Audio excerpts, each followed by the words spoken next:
Hello, I'm Hiro Natani, VP of Marketing at Agiloft.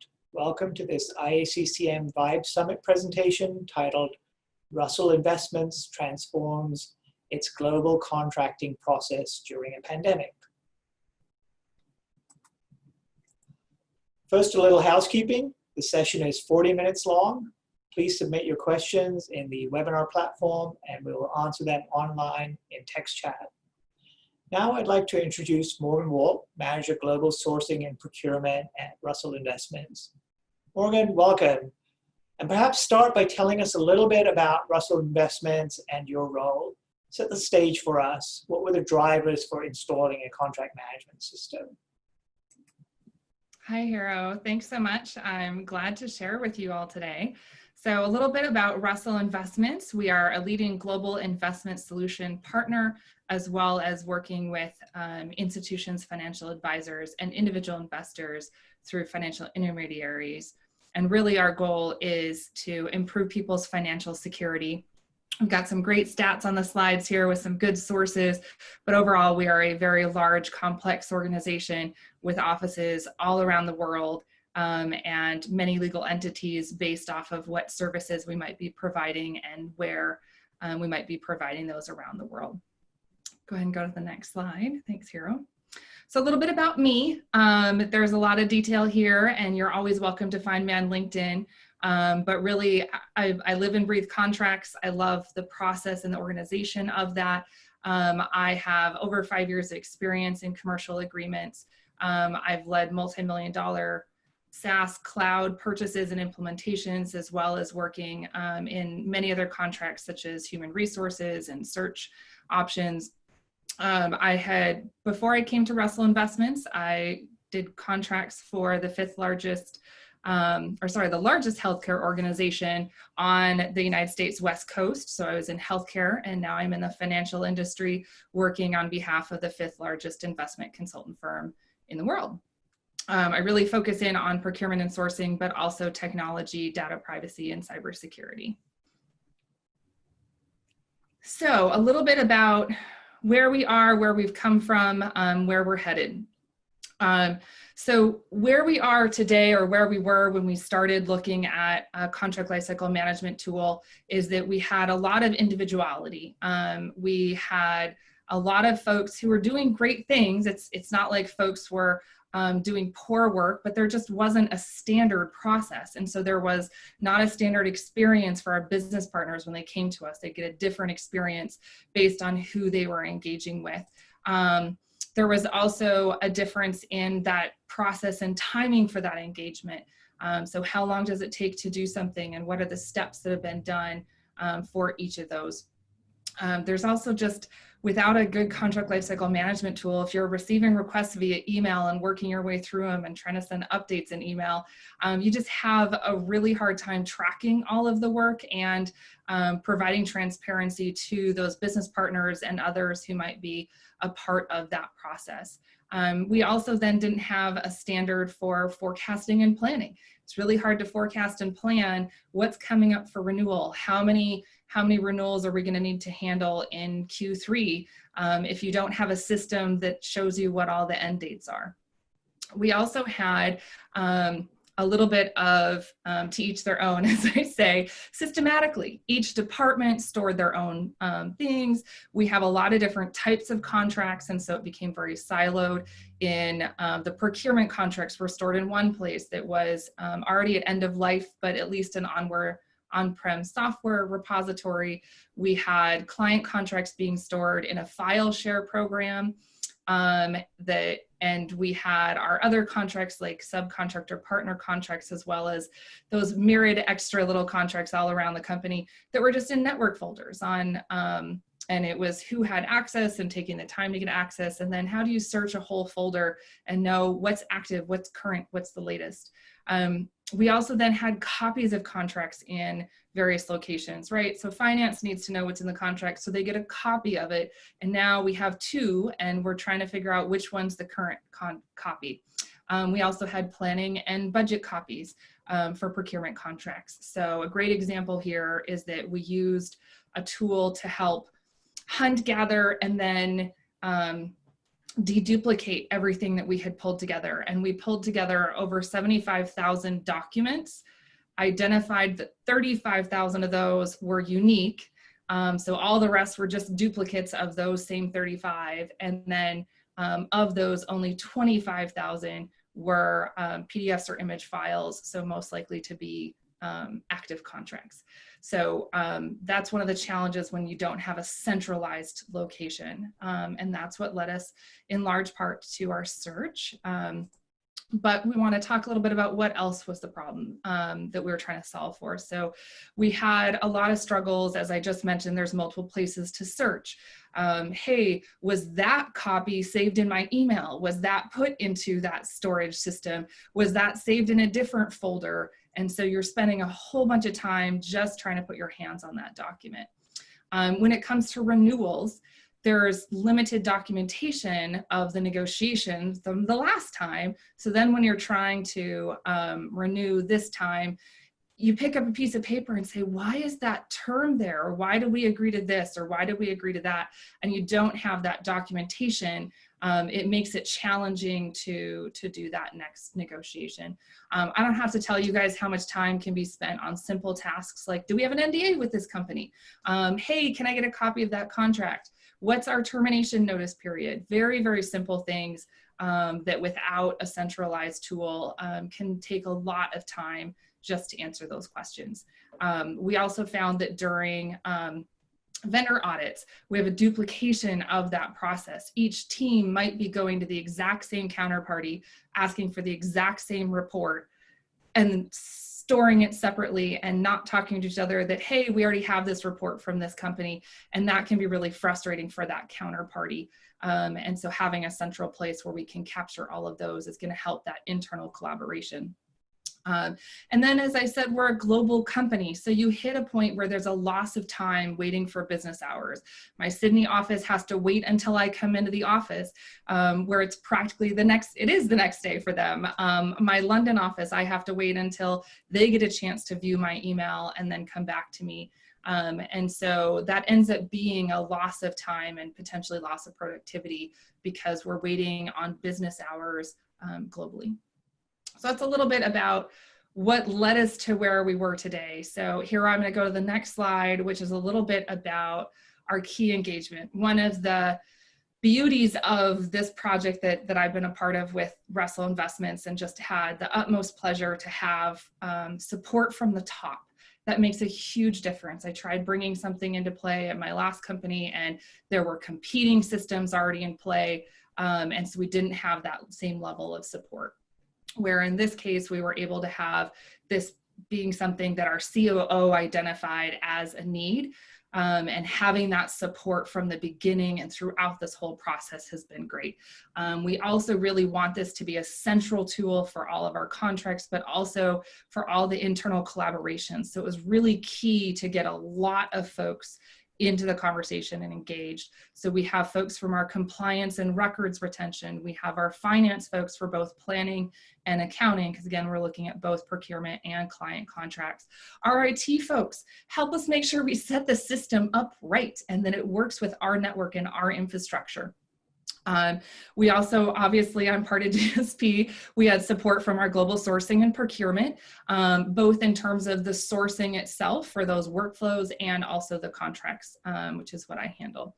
We also have great engagement from our legal department, which many of you guys know is key to success when you're talking about contracts and need for a system, and can also be one of the biggest hurdles because let's face it, the legal system just doesn't rely on tools very much. And so it really takes some good engagement to be able to make sure you're bringing them into the process and along with the process. And we have the pleasure of having a senior counsel be a key stakeholder and someone who's actually really advocating for this project as well.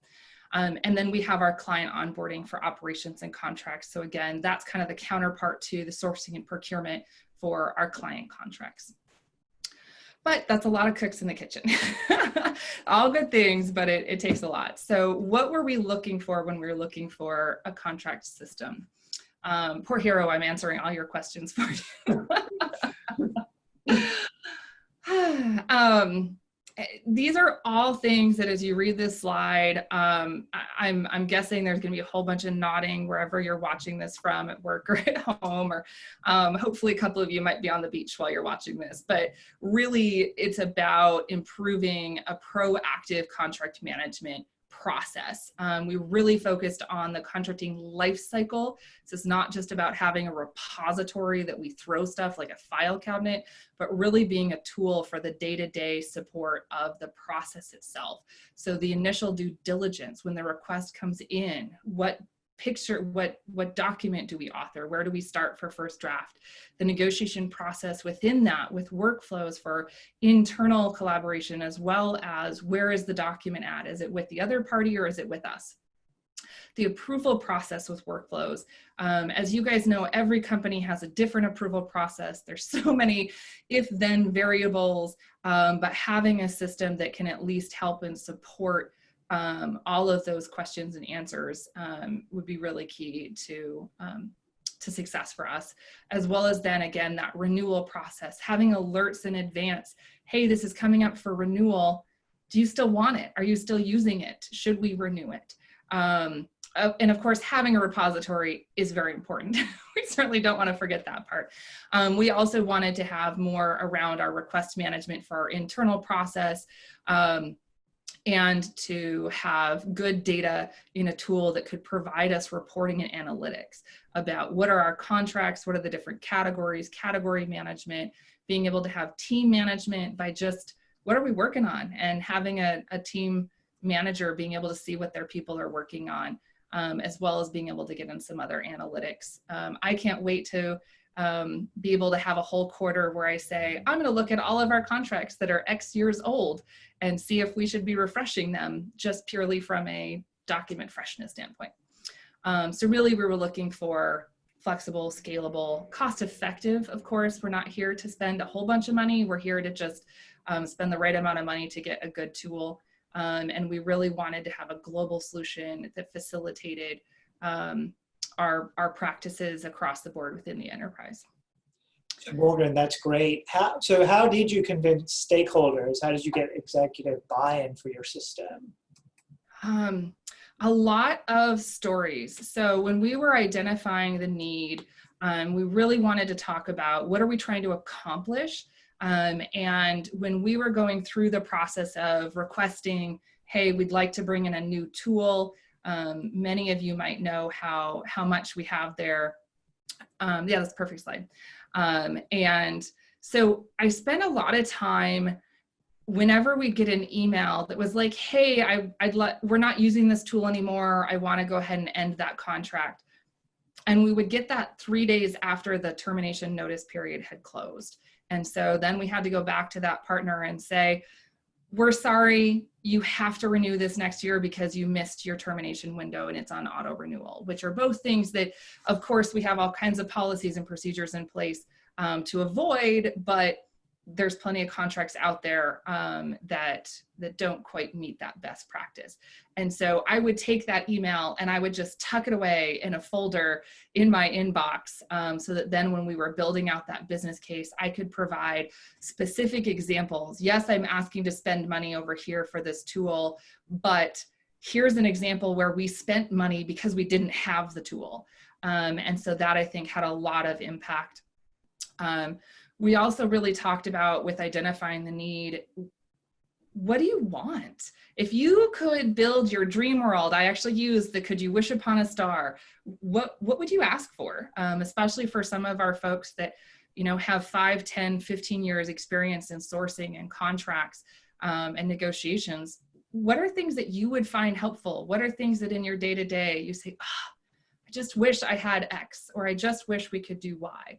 It's really, really great to just talk about what is the need holistically. We also really wanted to understand the market. So we did a really big request for quote. We talked to 14 potential providers and asked them to get a sense of the market and what they offered and where they were at. 9 of those did respond, which was great. And then as we were drafting that business requirements document that a lot of that previous slide had, I realized that there are a lot of folks that, because we didn't have an existing system that dealt with life cycle, there was a lot of unknowns about what can we get? What's the current market look like? What are the current solutions out there? And so I ended up throwing in a show and tell before we sent out our request for proposal, and even before we finished drafting it. And I picked 3 systems out of those 9 that had responded, and asked them to do a blind sales pitch, which normally I'm always avoiding sales pitches and trying to protect my business from sales pitches. But in this particular case, I said, I'm not letting you know who's in the room. I'm not letting you know your audience. I'm not letting you ask questions. We're not doing introductions. Here's your period of time to just tell us about your system, from just a complete pure blind show and tell. And I picked a very simple solution, just very, very baseline, gets the job done. A moderate size and scope solution that's got a few great bells and whistles, but isn't super complicated. And then a very complicated system, just to help give our business partners an understanding of what was in the market. And it was very fun that moderate size and scope system, most of the folks who attended the show and tell thought that that was the most expensive system out there, because of how much it did. And I had so much fun getting to reveal at the end of that request for proposal that no, they weren't the most expensive system out there. But that really helped us draft a better RFP, which really helped those folks who responded to be able to give better responses, because we had taken the time to really understand both what we need and what's already generally available in the market. So we did send to 8 potential providers. One of those who submitted a quote self-selected out of our process, which was totally fine. And then 6 of the invited providers to the RFP responded. And so we did a full evaluation of those. And in the interim, while all this is happening on the one side, we also then started an interim process to get folks used to a process. Whenever you're going from no process to full process, we really wanted to start getting folks used to not just working on everything from email. So we increased our SharePoint site for requests to be able to start getting more requests from the business and really driving people. If they send an email saying, hey, could you do this? The response is, sure, please submit a request to our SharePoint and we'll be glad to get on that. And then we also actually leveraged Microsoft Teams and created a task workflow where each bucket was the different swim lane, so that we could get folks started used to the idea of needing to provide a bunch of context and then tracking it through those different swim lanes. Surprise, surprise, we picked Agiloft. The Agiloft was in fact that moderate size and scope system from the show and tell all the way at the beginning. There were a couple things that really stood out to us as meeting our needs. It truly is a global platform that offers multiple language user experience options, which is really great for us to help make sure that we're getting engagement around the world. So my Milan office doesn't think, oh, that's just some US system. No, that's our global system. We also appreciated the variation on user-based controls. This is something that I've been negotiating SaaS terms for years, and it is always a challenge that you have to choose between enterprise unlimited or named or concurrent, and you can't mix that up. Well, Agiloft lets you mix that up. So we have some folks who are named user licenses. I am a named user license. I'm gonna use this tool every day. We have some folks who are concurrent. So that my finance folks, yeah, they need to pop in every now and then, but they can share a license across their needs. And then we also have that unlimited end user license, which was really key to us. There were very few companies that we reviewed who allowed free end user folks to actually submit requests to search the system.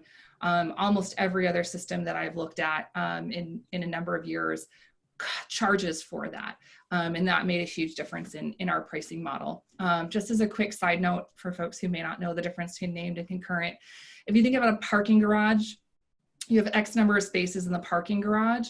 Some of those spaces are reserved 24 hours a day. That is Morgan's parking spot, or that's Hero's parking spot. And then the other ones are available, but on a first come, first served basis. So you enter the garage. If a space is available, you park. If a space is not available, you circle a few times to see if somebody pops out, and then you have to leave the garage and maybe come back later. And so that's a concurrent license where you have X number of parking spaces and any number of folks can come in and use those, but only until they're filled up. And then as soon as somebody leaves that parking space, now it's available for somebody else to come in. I think that covers this slide. There's a lot of good stuff. So great, Morgan. So you selected Agilov, no surprise there. So the period between selection and implementation is sort of the honeymoon stage. I'm sure the audience is more interested in the marriage part. So what was your implementation experience like? Yeah, glad to share. So we ended up having a partner implementation. So we did all the contracting with Agiloft, and then they subcontracted the implementation out to one of their global partners. And we found that to be really valuable on a couple different fronts. One, the partnering process, it really does feel like a partnering to make sure that we are moving toward a mutual goal of both functionality and user experience. And so that implementation team is not afraid to come back to me when I say, oh, we want this. And they say, well, this might be the experience that the end user has, or that might be 3 more clicks than that end user might want to have. I think you've all probably experienced some type of a tool or solution where it's just too many clicks. It's just too many fields. It's just too many steps. And so then people stop using it and stop doing the steps and stop filling out the fields. And so it's been really great having a partner who has implemented this across other companies, across other industries, a huge spread in complexity, and being able to just share with us best practices throughout the implementation process. We're very focused on doing it right the first time. So we really appreciate that they ask a lot of questions about what we're trying to accomplish, not just, hey, I want this field, but why, what's the purpose? And then also we've had an iterative process. So we ask for something, they build it, we look at it. Do we like it? Now that we see it, let's tweak it and move, which has just really helped make sure, again, that end user experience matches what we're seeking. Meanwhile, though, Agiloft has stayed in touch. I really appreciate how they just pop out and check in on me and say, hey, how's it going? And making sure that that partner process is going smoothly. And then we did have a bit of ebb and flow in our implementation. We had a 3-month pencils down for the implementation team. I'll get into why in a little bit in the next slide, but I can't praise more how much the partner team just said, okay, we hear you, let us know when you're ready. And they checked in with me a little bit, but not in a pressure pestering way, just in a we're here and ready when you are. And that was really valuable to some of our internal scope changes. And then the other piece for me is just managing the kitchen. I'm a project driver, so I'm supporting the whole thing, soup to nuts. But we have 3 diverse workflow teams. We have 2 internal project managers on this, in addition to the implementation team's project manager.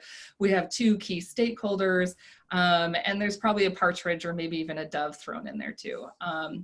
Just a lot of folks going on, very complex, but good to keep it managed. So Morgan, implementation is obviously a key to successful adoption of any enterprise software. What advice would you give people considering installing CLM software? Yeah, thanks for asking, Hero. So one thing is, I have to tell you, be careful what you wish for. Like I mentioned before, we had a 3-month scope, pencils down for scope change, because those executive sponsors, after we got all of that great support for the 3 workflows for the life cycle side of things, during an update, they went, wait, could this be a repository for all of our contracts across our entire global organization, even outside of those 3 workflow teams? Yes. Yep.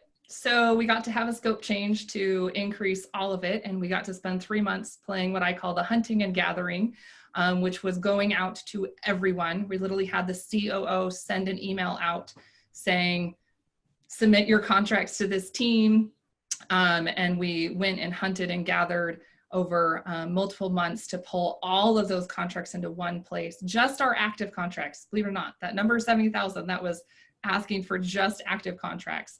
And so that was a huge undertaking, but I know it's going to be so valuable at the end state. So I'm really excited about that. We also spent some time focusing the conversation. There were a whole bunch of conversations at the beginning. We were talking about what were our business requirements once we were getting ready to design, where folks asked, well, can it do this? Can it do that? Can it do this? The good, bad answer is yes, it really can do almost anything. It's very, very agile in terms of designing for the software, hence the term AgileOft. And so it's really not about can it. But at the same time, one of the things that I really valued with the implementation team is we do ask, how complicated would it be to design it to do X? So that we've had a couple of things where, yeah, it would be really great to do this, but wait a minute, that's going to take a huge chunk of time out of the scope of this project. Let's roadmap that. So I've got a whole separate section of roadmap for future projects, because that particular functionality is possible, but more complicated than I want to spend time and resources on in the initial implementation. So that's something I would definitely recommend, both focusing the conversation, and it's okay to ask, is this going to take you 10 minutes to design or 10 hours or 10 days? Because that really then lets you be in the driver's seat for managing that project and making sure that you're getting everything that you need as that baseline. The other part is to keep stakeholders updated and excited. We spend so much time thinking, oh, I want to value my executives' time. I don't want to pester them with all this information, but really don't be afraid, and don't be afraid to share specific examples. You're a change agent. You're pointing out this is the value of this tool, and providing those informative updates is really key. So one example is, like I said, we have a lot of different systems for different teams. And so we want to put our business departments in AgileOft. Seems like a really straightforward process, right? Well, do we want the list that finance has for our cost centers and budgeting? Do we want the list that we have in our Active Directory for our employees from an organizational structure perspective? Or do we want the list that we have in a file share system that was built 6 years ago? We have to make that decision, and we have to think about that. And it's important to share with the stakeholders when they say, why is it taking so long? Why isn't it out of the box, plug and play, take this list from here and fill it in there? And you say, well, because we're making some good decisions around it. So it's really good to go ahead and share specific examples, not too many, but just enough so that they feel that they're updated and it keeps them excited about the value that this tool is going to bring. Okay, Morgan, your favorite moment. So I, as you can tell, am very passionate about a contract lifecycle management tool. I'm very passionate about AgileOft. I'm really excited with the just great change that this is going to bring to our organization. But there are a lot of skeptics out there, and with good reason. There are tons of systems that weren't designed well, that weren't implemented well, or that then have not been used to their full potential. And so I've had a lot of resistance internally about, well, I'm going to reserve judgment if this is going to be a good tool, or I don't think it can handle this part of my process, so I'm just going to hold this over here. And so I have a data analytics manager who reports our savings. What goals do we have? What's in the pipeline? What are we working on? And then what actually came out of negotiations. And he reports those to executives. And had built a really great tool for that report, and just thought that AgileOft would never be able to replace the SharePoint site where he tracks all that information. And I'm gonna be honest, I spent 10 months just nodding and smiling and saying, okay, and being completely non-committal And then once we reached the stage where I could provide specific examples of how we could leverage the project functionality in Agiloft to be able to manage his savings projects and provide some real visual examples of that. I just loved hearing, oh, yeah, that would work. It was music to my ears. And I'm just so excited to be able to show that this is more than a repository. It's even more than just paper pushing. It really can handle a lot of the reporting and analytics as well as the contract lifecycle itself. Thanks, Morgan. So one of the reasons we're doing this conference virtually is, of course, COVID. As Satya Nadella says, we've seen an acceleration in digital transformation as companies have been forced to go online. Russell Investments is a huge global company. How has your organization coped with the transition, particularly as it relates to the contracting process? Absolutely. So we had already started, received funding and started the implementation project before COVID hit, but we are a global company. We have offices in China, we have offices in Italy, as well as in Seattle and New York. So we've definitely felt the impact of COVID on our associates and their families. And it has just really brought home a lot of the folks who resisted technology, that technology can be our friend. It can really be valuable and helpful. And so we've seen an uptick in engagement and excitement about the tool. And we're getting a little bit more of when's it gonna be ready? When's it gonna be ready? Which I think is great. So Morgan, you began your CLM implementation before the pandemic, but it's continued during the pandemic. Do you have any advice for contract managers or others looking to implement a system during these sort of stranger times? Yeah, one of the things that we're really excited about is the internal collaboration pieces with Agiloft and being able to just track where is it at and what's going on. And folks are doing a lot with email now that you're not doing in person.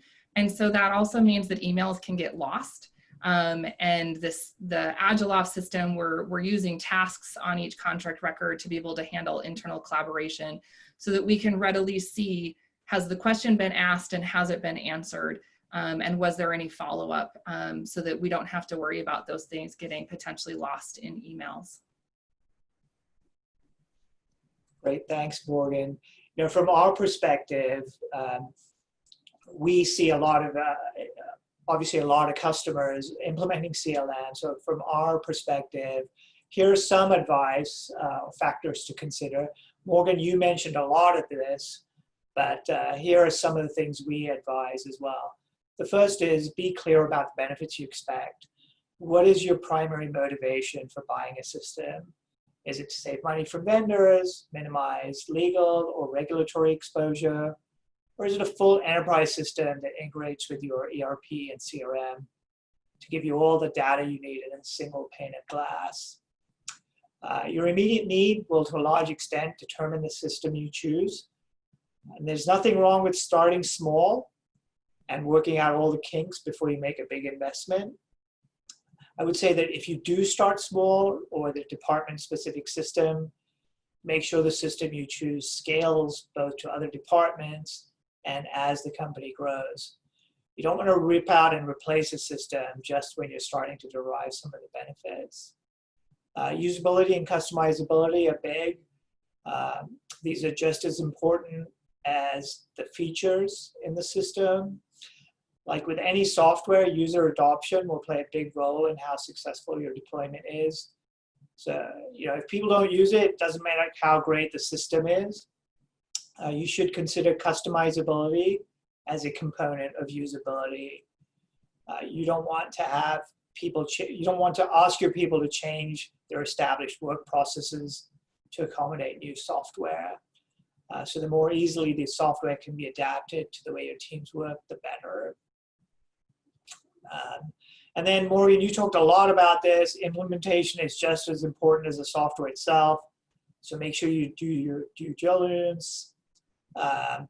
I'll just add here that AgileOffice is the only CLM supplier to offer a complete satisfaction guarantee on both license and implementation costs. So just a little plug. Finally, I would say security. Make sure the system has robust security protocols and auditability.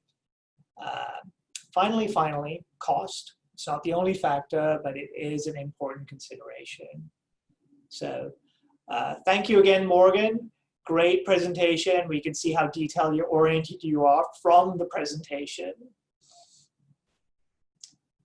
Thanks, everyone. That concludes our session.